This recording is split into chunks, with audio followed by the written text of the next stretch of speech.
হায় রে টাকা, তুই এমন এক অদ্ভুত জিনিস, যার কাছে যাস তারে কথা হস, আর তোরে পাইলে মানুষের সব কিছু ভুলি যায়। আর টাকা তুই এমন জিনিস হইয়া দাঁড়াইছস, মানুষের অক্সিজেনের মতো এই টাকাটা হয়ে গেছে।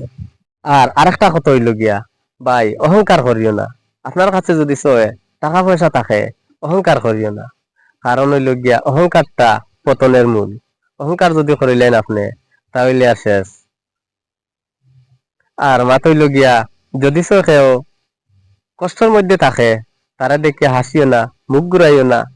একবার চিন্তা করিও ভাই, কালকে যদি আপনি আমি এইরকম হয়ে যাই, তাহলে কি তা করবা? আল্লাহ কারোর দিতেও সময় লাগে না, আর আল্লাহ কারোর কাছ থাকিয়া নিতেও ভাই সময় লাগে না। তো ভিডিওটা যদি ভালো লাগে তাকে কমেন্টের মাধ্যমে মতামত জানাইবা আপনারা। আর বেশি বেশি করে শেয়ার করে দিবা। আর পেজে যদি নতুন হয়ে তখন পেজটা ফলো